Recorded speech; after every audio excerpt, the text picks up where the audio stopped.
the voice of the voiceless, taking the truth right on the street. Good afternoon, sir. Yeah, good afternoon. Based on the information which was being spread on the news since yesterday about the Commissioner of Health who was tested positive of COVID-19.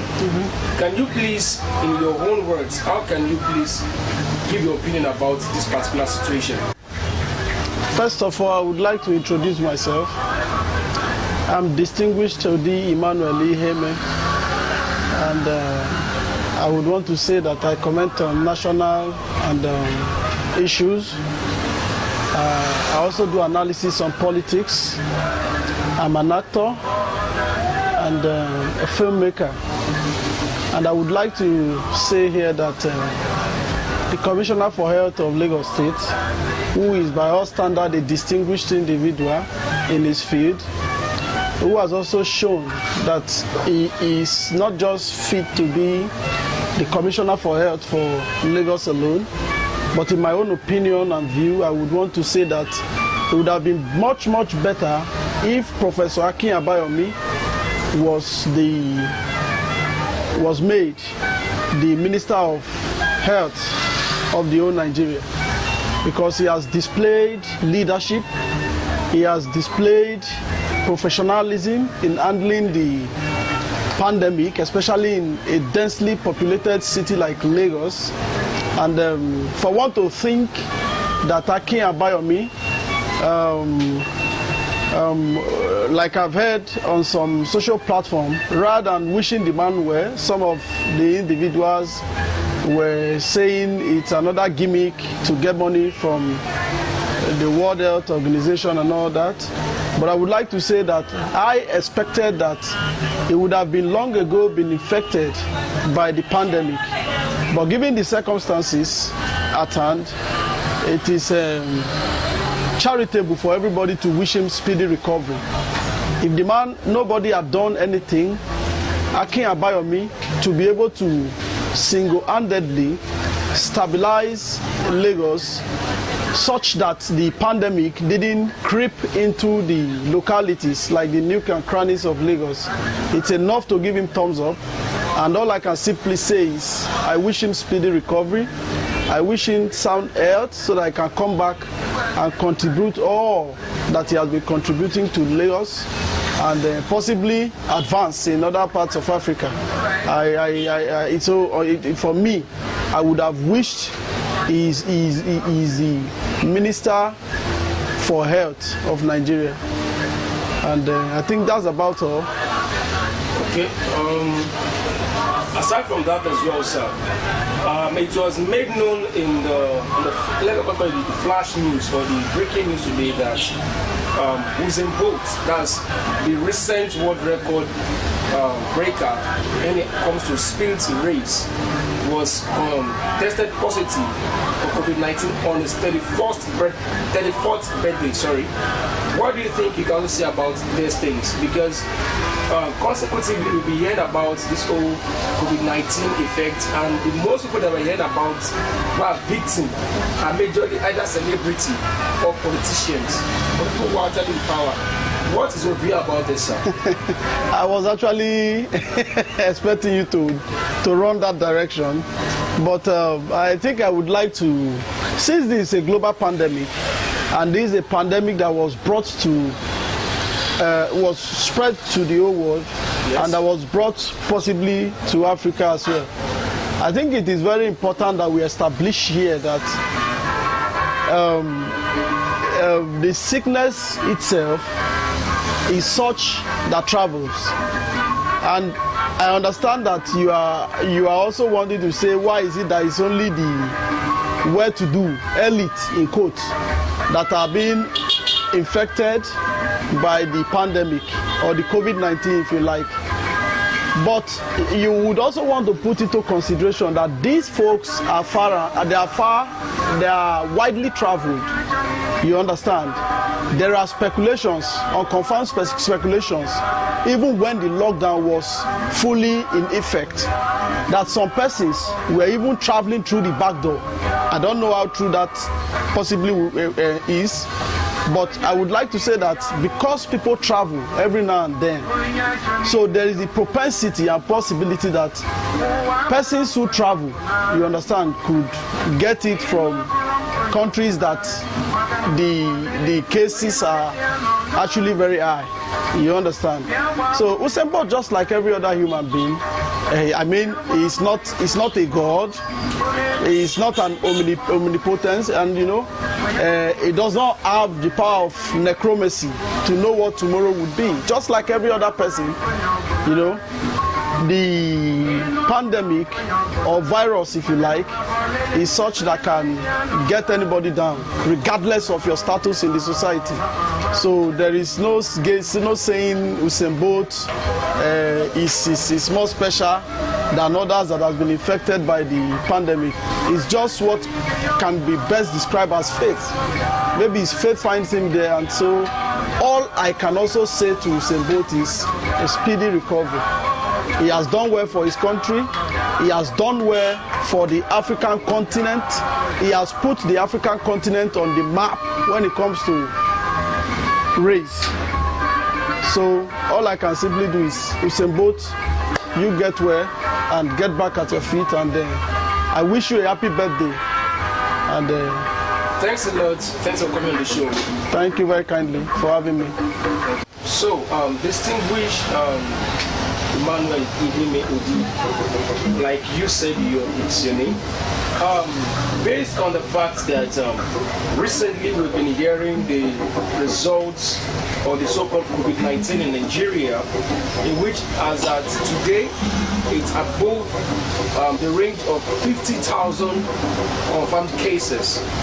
We are having over 4,000 cases dead and multiple thousands who are recovered. Now the question is this, sir. What do you think about this whole result being disseminated to the public? Because back then, when we had the invasion of AIDS, we do hear of the victims, and also we see people who come out as testimonies that really this victim was their family member or a relative to them. So what do you say about this whole COVID-19 cases and the reports so far? Because we've been only hearing of few people who actually confirmed that they are infected with the virus, and those numbers that were even reported, that's just identified and reviewed, they're not even up to 1,000. So what is your take on this? Are you going to say that, or should we assume now that the results being given, is it accurate, or there's something being mixed up somewhere? Well, I don't know. Responding to it could be either way. I think just like every Nigerian factor, you know, even till date, Nigeria does not know how many its citizens are. Suppositions, speculations, and some distorted databases are what have been released to Nigeria. So on that ground, if you say you don't believe in the figures that are being rolled out on daily basis, you won't be wrong. You won't be wrong. You understand? So I think what the government should be doing now, I think there's something they claim to have been doing, that they are trying to get the data, the true data of Nigerians. So get the data, let us know how many we have to start with, and informations that are given on daily basis in Nigeria, even on pages of newspaper, are informations that are can be best described as distorted informations, one. Secondly, conflicting informations, a situation where this institution saddled with the responsibility of giving us the real database of Nigerians are unable to provide the database. Do you understand? So on that ground, if the citizens are saying no, these figures are conflicting, well, I think it is their opinion and they are entitled to it. You know, given that the government has failed on their part, they are supposed to create database, you understand, that are fully in tandem with the numbers of Nigerians. But in a situation where you don't have that, I think the people will not be wrong if they think that the figures that are being rolled out by NCDC are wrong. Okay. So, finally on the show, sir, the information being passed around talking about the introduction of karma to all religious bodies. Good afternoon. What is your opinion about this introduction, sir? Oh well, I think that first of all, what is your opinion about it? well, there's nothing wrong in accountability. I think basically what that particular law that is being proposed is attempting to do is to check the excesses in the churches, financial excesses. You understand? I think, well, because the government also over the years have not been sincere to the people. You understand? We have seen all manner of corruption, especially on the part of government and their officials. So on that ground,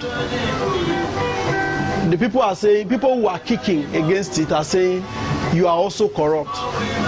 What's your business with the church? What's your business with the mosque? And what's your business with other religious and non-governmental organizations? To the extent that you now have to check audit them and see how much comes into the churches and the organizations. And now they are being spent. You understand? So on that ground, well, it's a good thing, it's a welcome development, because we have seen instances where churches and mosques would take money from the poor, establish a church, school, a missionary school, or an Islamic school, and the children of the poor are not allowed to attend. So if you go through that direction, we could say it's a welcome development. I, for one, would say, let something like this happen. In fact, let us even have accountability in sacred places of worship if we can't have it anywhere. You understand? We may not have it in the seat of power, but okay, since God is the owner of the seat in the religious houses, like they claim, let's have accountability. Let's start from there. Okay. So to ask further more questions, most times we do see so-called Christians reacting to this particular case. That's talking about the case of this karma introduction. But should we likely say that most times when we tell or when they are being told that they should let God fight, or should let that the way they do their things, they always try to fight God's battle. But when it comes to their own, they will be like, leave their battle, let God fight it. But they always act like they can fight the battle for God. What do you think about this? Oh, well, it's a very sensitive matter to talk about, because I was brought up to understand that God is supreme and no man can fight the battle of God. But I think I understand where your question is coming from. You see, Nigerians hardly fight their battle. When it's time to fight their own battles, they call God to fight their battle. You understand? So when it is time for God to fight his battle, they fight for God. That's why you see some general overseers, they would arrest a member or a pastor employed under their platform whom has stolen money. Why not allow God to fight the individual? They will not. So Nigeria, that's the irony about Nigeria. I will leave it like that. That's when they are meant to fight, they don't fight. So they dissipate their energies on frivolities. They dissipate their energies on things that are mundane. They dissipate their energies on things that would not that will not benefit them. You see them spending hours and days watching a show with no substance. but they cannot give the same energy to fight against oppression, to fight against bad governance, to fight against poverty, tribalism, and what have you. So on that ground, I don't know, sometimes it's painful to imagine that one was created to such a continent of so many funny characters, especially on the populists that you suppose should be the people standing up and saying, let's have a sane society. But I understand and know that the time would come that the people, regardless of their faith, regardless of their religious biases, regardless of where they pitch their tent with, the time is very near that they would fight in unity. I know that day will soon come. For sponsorship, advert placement, please call 08102415922.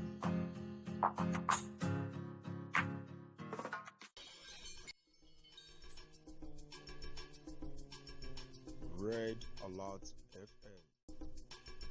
News as it breaks.